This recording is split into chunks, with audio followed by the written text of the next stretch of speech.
Selamat datang kembali di pembahasan mendalam kita. Hari ini kita akan menggali lebih dalam ya, inti dari bab 3 buku Validation. Fokusnya ke pertanyaan penting nih. Apa sih makna dilihat definisi validasi? Iya, betul. Sumber kita bab ini dan misi kita bareng-bareng adalah membedah esensi validasi. Apa itu, elemen kuncinya apa aja, apa yang perlu divalidasi, dan ini nih yang sering bikin salah, apa yang bukan validasi. Tujuannya, ya biar Anda semua bisa lebih lihai lah berkomunikasi, bangun hubungan yang lebih kuat, lebih otentik. Oke, siap ya? Mari kita bongkar bareng-bareng. Siap. Konsep validasi ini kan fundamental banget ya, tapi anehnya sering disalahpahami. Atau dianggap remeh gitu aja. Ya juga ya. Padahal seperti yang ditekankan di bab ini, kemampuan memvalidasi dan juga merasa divalidasi itu inti dari perasaan dilihat, dipahami. Penting banget dalam hubungan. Nah, pembahasan kita ini mau ngasih kerangka yang jelas lah. Biar nggak salah kaprah lagi gitu ya. Betul. Biar bisa bedain mana validasi asli, mana yang cuma mirip atau malah keliru. Yang justru bisa ya merusak hubungan kan? Persis. Sering banget kita ngerasa udah validasi. Taunya malah lagi nenangin doang. Atau malah ngejudge halus. Oke, kita mulai dari definisi inti di buku ini ya. Validasi itu katanya komunikasi yang nunjukin 3 hal penting. 3 ya? Ya, pertama kita ngasih perhatian penuh atau mindful. Kedua, kita memahami. Ketiga, kita berempati sama pengalaman orang lain. Hasilnya, ya kita nerima pengalaman mereka itu sebagai sesuatu yang sah, yang valid, dari sudut pandang mereka tentunya. 3 pilar ini, perhatian, pemahaman, empati. Oke, coba kita bedah satu-satu ya, karena ini dalam nih masing-masing. Pertama, mindfulness, perhatian penuh. Bab ini ngambil definisi klasiknya Jon Kabat-Zinn. Oh, yang pakar mindfulness itu ya? Iya, benar. Memberi perhatian secara sengaja, di momen sekarang, dan nah ini kuncinya, tanpa menghakimi. Dalam konteks validasi, ini bukan kita meditasi sendiri ya. Bukan ya? Bukan, tapi bawa kualitas perhatian penuh itu ke dalam percakapan kita sama orang lain. Jadi semacam, mindfulness interpersonal gitu. Kita benar-benar hadir buat orang itu. Nah, tanpa menghakimi ini nih, prakteknya kan susah banget ya. Kita dengerin, tapi otak udah jalan aja nilain atau nyiapin jawaban. Tepat sekali. Makanya bab ini nyinggung 2 tantangan umum soal mindfulness interpersonal ini. Pertama, ilusi perhatian. Kita ngerasa udah merhatiin, padahal pikiran kemana-mana. Atau cuma nangkep luarnya doang. Kayak sambil main HP gitu ya. Nah, bisa jadi. Contohnya di buku itu acara TV Undercover Boss. Bos-bos itu baru beneran melihat kenyataan pas mereka berhenti asumsi dan mulai ngamatin, mulai dengerin tanpa agenda. Oke. Terus, tantangan kedua. Tantangan kedua, kecenderungan alami kita buat menghindar atau nutup diri kalau kita ngerasa nggak nyaman, nggak paham, atau nggak setuju sama yang diomongin. Oh iya, bener juga. Jadi kayak diem aja gitu ya? Fisiknya sih di situ, tapi mentalnya udah cabut. Padahal justru kemampuan buat tetap hadir dan dengerin tanpa menghakimi ini jadi fondasi buat bisa paham dan empati nanti. Oke, jadi mindfulness tuh kayak nyalain lampu lah ya, biar kelihatan jelas apa yang ada. Tanpa buru-buru ngasih label. Tapi kan sadar aja nggak cukup nih. Gimana caranya biar kita beneran paham sama yang kita lihat itu?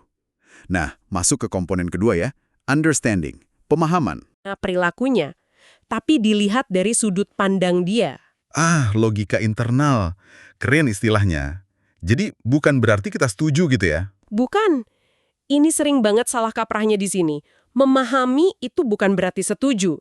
Anda nggak harus bilang tindakan dia benar atau kesimpulannya oke. Tugas kita itu coba lihat kenapa respons dia, meskipun mungkin aneh atau nggak efektif menurut kita, itu kok rasanya masuk akal buat dia. Dilihat dari sejarahnya, keyakinannya, situasinya saat itu gitu ya? Iya, betul. Kayak coba pakai sepatu dia sebentar gitu. Oke. Saya suka penekanan di logika internal itu. Bikin kita keluar dari cara pikir kita sendiri ya. Terus yang ketiga, empathy atau empati. Ini sekedar ngerasain apa yang dia rasain aja. Nggak persis sekedar ngerasain apa yang dia rasain, walau itu bagiannya ya. Empati di sini lebih ke merasa terhubung dengan atau peduli terhadap pengalaman emosional orang lain. Beda dong sama simpati. Nah, iya beda. Buku ini secara nggak langsung bedain itu. Simpati kan lebih ke Kasihan ya, feeling for, ada jaraknya dikit. Kalau empati kita usaha buat merasakan bersama, feeling with. Coba nangkap getaran emosinya dan nunjukin kalau kita peduli sama perasaan itu. Perasaan itu penting buat kita, karena itu penting buat dia. Kayak bangun jembatan emosi gitu. Wah, 3 komponen kuat ya. Hadir penuh, coba pahami logika dia, tunjukin peduli. Tapi buku ini juga ngasih satu syarat mutlak nih yang ngikat semuanya. Keaslian, authenticity. Ini kayak benang merahnya ya. Banget. Ini mungkin salah satu poin paling penting dan kadang paling nggak nyaman dari bab ini. Validasi itu harus tulus. Seberapa banyak validasi yang bisa kita kasih secara efektif itu tergantung banget sama seberapa banyak mindfulness, pemahaman, dan empati yang benar-benar bisa kita kasih secara autentik saat itu. Jadi nggak bisa pura-pura gitu ya. Nggak bisa. Validasi yang dipaksain, yang pura-pura ngerti padahal enggak, atau cuma basa-basi biar tenang, itu bukan validasi asli. Itu malah deketnya ke manipulasi. Wah. Dan biasanya bakal kerasa hampa atau malah ngerusak kepercayaan jangka panjang. Orang bisa ngerasain loh kalau kita nggak tulus. Ini poin krusial banget ya. Soalnya godaan buat validasi instan biar konflik reda atau orang lain seneng, itu kan gede banget. Jadi intinya, kalau nggak bisa tulus saat itu, mungkin lebih baik jujur aja soal keterbatasan kita. Waduh, aku agak susah nih ngerti sekarang, tapi aku mau dengerin kok. Daripada pakai topeng validasi. Betul sekali. Oke, ini definisi yang kaya banget. Nah, sekarang kita ke pertanyaan praktisnya nih. Apa sih yang perlu kita validasi dari pengalaman seseorang? Apa semuanya harus kita sahkan gitu aja? Nah, ini bagian yang menarik dan butuh jeli nih. Bab ini ngejelasin kalau elemen pengalaman seseorang yang bisa kita validasi itu ada 3 domain utama. Emosi, pikiran, sama perilaku mereka. Ini kan cara orang ngerespon dunia luar dan dalamnya ya. Dan di sini muncul aturan main yang mungkin agak bikin kaget nih buat Anda. Prinsip validasi. Hanya yang valid. Only validate the valid. Kedengarannya aneh ya, bukannya validasi itu soal penerimaan. Ternyata, bab ini negasin kalau kita nggak diharapkan atau diharuskan buat validasi tiap aspek dari pengalaman orang lain secara buta. Benar. Kita nggak harus setuju atau nganggap semua pikiran, perasaan, dan tindakan mereka itu benar, sehat, atau pantas. Tepat. Justru di sini seninya validasi yang efektif itu. Tugas kita bukan ngamini semua, tapi nyari apa yang buku ini sebut inti kebenaran atau kernel of truth. Inti kebenaran ya? Maksudnya, Maksudnya, kita cari dan akui bagian mana dari respon mereka, entah emosinya, pikirannya, atau perilakunya, yang kita anggap masuk akal, bisa dipahami, atau punya logika internal dari sudut pandang tertentu. Meskipun kita sama sekali nggak setuju sama keseluruhan responsnya, atau kesimpulannya, atau tindakannya. contoh dari buku ini bantu banget nih buat nerangin konsep yang agak ribet ini. Ada kasus pasien skizofrenia yang yakin terapisnya itu bagian konspirasi pemerintah mau bunuh dia. Wah, serem ya? Iya. Nah, terapis kan nggak bisa dan nggak boleh validasi pikiran delusif ini, ya kan? Nggak benar soalnya.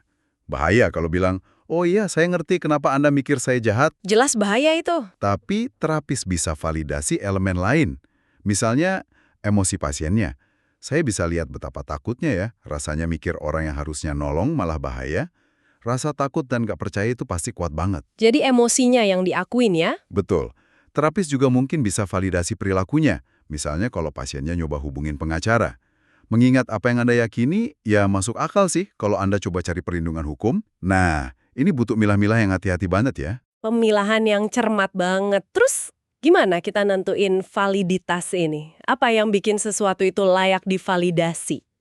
Bab ini nawarin beberapa cara pandang nih. Kita perlu lihat konteksnya. Termasuk masa lalu orang itu, sejarah belajarnya, pengalaman pentingnya. Contohnya gimana tuh? Contoh gampang, orang baru lulus kuliah. Mungkin refleks angkat tangan pas mau ngomong di rapat kantor. Perilaku itu valid kalau dilihat dari konteks pengalaman sekolahnya bertahun-tahun, ya kan? Oh iya, kebiasaan ya. Iya, meskipun mungkin udah nggak efektif atau nggak pas lagi di kantor barunya, tapi kalau kita tahu sejarahnya, kita jadi paham logikanya. Oke, jadi lihat ke belakang bisa bantu. Apalagi yang perlu dipertimbangkan? Kita juga perlu lihat masa kini dan gimana respons itu nyambung sama tujuan jangka panjang orang itu, sama konsekuensi dari respons itu. Misalnya nih, marah banget pas tahu pasangan selingkuh. Emosi itu valid banget kan? Jelas valid lah. Respons manusiawi bisa dipahami. Tapi Kalau respons perilakunya itu bakar rumah pasangan, nah tindakan itu jelas nggak valid. Wah, iya itu kriminal. Kenapa nggak valid? Ya karena ngerusak, bikin masalah baru hukum, duit, dan lain-lain, mungkin juga nabrak nilai-nilai inti orang itu. Misalnya nggak mau nyakitin fisik atau ngerusak. Dan hampir pasti nggak sejalan sama tujuan jangka panjangnya. Kecuali tujuannya emang mau masuk penjara ya. Iya juga. Jadi, validitas itu sering tergantung sama apakah emosi, pikiran, dan perilaku itu nyambung dan masuk akal kalau dilihat bareng dalam konteks yang lebih luas, termasuk dampaknya. Jadi, kita timbang juga ya, pantas nggaknya, konsekuensinya gimana, dalam gambaran besarnya. Ada contoh lain soal konteks ini di buku? Ada contoh soal gimana konteks bisa bikin sesuatu yang aneh jadi valid sementara. Misalnya merasa paranoid soal invasi alien gitu. Kedengarannya nggak valid ya. Secara umum iya. Tapi kalau kita tahu orang itu belum tidur 3 hari karena stres, terus baru aja nonton maraton dokumenter teori konspirasi alien semalaman suntuk. Wah, kacau tuh. Nah, dalam konteks spesifik itu, munculnya pikiran paranoid itu jadi bisa dipahami. Meskipun ya tetap nggak akurat secara fakta. Kita bisa validasi pengalaman internalnya, pasti capek dan bingung banget ya ngalamin pikiran kayak gitu setelah semua yang terjadi, tanpa harus setuju sama isi pikirannya. Wah, ini benar-benar nuntut kita jadi detektif empati ya. Nyari petunjuk di masa lalu, masa kini, konteksnya. Dan ada satu penekanan lagi yang kuat banget di bab ini, kayaknya perlu digarisbawahi terus nih. Emosi selalu valid dari sudut pandang orang yang ngalaminnya. Selalu. Ini mungkin aturan emasnya, validasi. Kita boleh nggak setuju sama pikiran yang bikin emosi itu muncul. Kayaknya kamu salah deh nanggepin situasinya. Kita boleh nggak setuju sama perilaku gara-gara emosi itu. Aku nggak setuju kamu ngebanting pintu gitu. Tapi perasaannya sendiri, Tapi perasaan itu sendiri, mau marah, sedih, takut, kecewa, seneng, itu nyata buat orang yang ngerasainnya saat itu. Nginvalidasi emosi secara langsung, gitu aja kok sedih, kamu harusnya nggak marah, itu bukan masalah gede, itu cara paling cepat bikin orang ngerasa nggak dilihat, nggak dipahami, dan nutup diri. jadi harus diakui dulu ya. Ya, ngakuin dan nerima keberadaan emosi itu langkah pertama yang krusial banget. Meskipun nanti kita perlu bahas pikiran atau perilaku yang nyertainnya. Fondasi penting banget ini. Oke, kita udah bedah nih. Apa itu validasi, gimana nyariin di kebenarannya. Sekarang, ayo masuk ke area yang penuh ranjau nih. Apa yang bukan validasi? Ngerti batasannya ini sama pentingnya biar niat baik kita nggak jadi bumerang. Apa aja sih salah kaprah yang dibahas? Bab ini ngidentifikasi beberapa hal yang sering dikira validasi, padahal bukan. Penting banget ini biar kita nggak salah langkah. Pertama, dan ini kayaknya paling umum, validasi bukan persetujuan, agreement. Nah, Anda bisa 100% nggak setuju sama pendapat, keputusan, atau bahkan perasaan orang lain, tapi tetap bisa validasi pengalamannya. Validasi itu soal ngakuin perspektif atau pengalaman internal mereka sebagai sesuatu yang bisa dipahami dari sudut pandang mereka. Bukan berarti bilang perspektif itu benar atau Anda setuju. jadi bisa bilang, aku ngerti kenapa kamu frustrasi banget sama situasi ini. Tanpa harus nambahin, dan aku setuju kamu bener, gitu ya. Tepat. Pemisahan ini penting, jadi kita bisa nyambung tanpa harus ngorbanin pandangan kita sendiri. Wah, ini melegakan sih. Soalnya sering takut kalau validasi itu artinya kita nyerah gitu. Oke, bukan persetujuan. Terus apa lagi? Kedua, validasi bukan memberi semangat ala kadarnya, cheerleading. Ini jebakan dari niat baik buat ngehibur biasanya. Oh, yang kayak, ayo semangat gitu. Iya, pas orang lagi jatuh, respons kayak, ayo semangat, kamu pasti bisa. Lihat sisi positifnya dong, atau jangan sedih terus. Itu seringnya malah kerasa ngevalidasi. Kenapa? Karena bisa kerasa nyangkal atau ngecilin perasaan sulit yang lagi dialamin orang itu. Jadi malah bikin tambah nyesek ya? Bisa jadi. Validasi asli itu justru ngakuin adanya rasa sakit atau sulit itu. Pasti berat ya rasanya ngadepin ini. Aku bisa bayangin betapa kecewanya kamu. Bukan nyoba ngapus cepet-cepet pakai kata penyemangat yang mungkin kerasa kosong saat itu. Wah, ini jebakan yang sering saya lihat dan mungkin lakuin juga. Niatnya nyemangatin, malah bikin orang merasa perasaannya dianggap enteng. Lanjut, yang ketiga apa? Ketiga, validasi bukan pujian atau persetujuan nilai, praise or approval. Ini bedanya tipis, tapi penting banget. Pujian, kamu hebat, cantik banget, itu kan bentuk penilaian positif ya. Iya, ngejudge tapi positif gitu. Betul, meskipun positif, itu tetap judgement. Sebaliknya, validasi itu soal penerimaan mendasar. Aku nerima kamu apa adanya, nggak peduli penampilanmu gimana atau apa yang kamu capai sekarang. Bab ini nyorot kalau orang yang punya masalah harga diri rendah, misalnya, senengnya lebih butuh validasi, rasa diterima tanpa syarat, daripada sekedar pujian. Kenapa gitu? Karena pujian bisa kerasa dangkal kalau nggak didasari penerimaan tulus. Contoh gampang, komen di selfie pakai emoji mata melotot itu pujian. Tapi bilang aku hargai kejujuranmu pas cerita perasaanmu itu validasi. Fokusnya ke penerimaan pengalaman dalamnya, bukan nilai luarnya. Bedanya antara dinilai, meski positif, sama diterima ya. Ini dalam implikasinya, apalagi buat orang yang ngerasa insecure. Dan yang terakhir nih, ini dia. Jebakan andalan banyak orang kayaknya. Termasuk saya kadang-kadang. Dan ini umum banget, validasi bukan pemecahan masalah, problem solving. Kita, apalagi yang orientasinya ke tindakan ya, sering banget refleks langsung loncat ke solusi pas dengar masalah orang lain. Pengen cepat beres gitu ya? Iya, padahal validasi intinya kan soal nerima dan ngakuin keadaan atau perasaan saat ini. Kalau problem solving itu soal pengen ngubah keadaan atau perasaan itu. Dua-duanya sih penting dalam hubungan tapi urutannya krusial. Contoh, dari buku ngena banget di sini. Anak pulang sekolah nangis nilai ujiannya jelek. Orang tua yang langsung mode problem solving mungkin nanya, kenapa bisa jelek? Harusnya kamu belajar lebih giat. Besok kita cari guru les. Fokusnya kan gubah nilai jelek itu. Bener. Sementara orang tua yang utamain validasi, mungkin deketin, meluk, terus bilang kayak, ya ampun nak, pasti rasanya kecewa dan sedih banget ya dapat nilai gini padahal udah usaha. Fokusnya ngakuin perasaan anak saat itu. Persis. Dan apa akibatnya kalau kita kecepatan loncat ke problem solving? Bing ini jelasin, kalau perasaan orang belum divalidasi, belum diakui, belum diterima, mereka seringnya ngerasa nggak didengerin, nggak dipahami, atau malah ngerasa disalahin. Oh, jadi ini salahku ya? Jadi malah defensif ya? Bisa jadi defensif, nutup diri, dan sama sekali nggak mau nerima saran atau solusi kita, sehebat apapun solusinya. Justru validasi emosi yang tulus duluan itu seringkali buka pintu buat problem solving yang lebih enak bareng-bareng nanti. Ngerasa dipahami itu bikin orang lebih tenang dan terbuka. Jadi, pesan kuncinya, tahan dulu hasrat buat memperbaiki. Dengerin dulu, pahami dulu, akui dulu perasaannya. Baru deh setelah nyambung dan emosinya agak reda, kita bisa tanya, mau mikir solusi bareng nggak? Urutan itu penting banget ya. Penting banget. Itu sering jadi pembeda antara obrolan yang bikin dekat sama obrolan yang malah bikin jauh.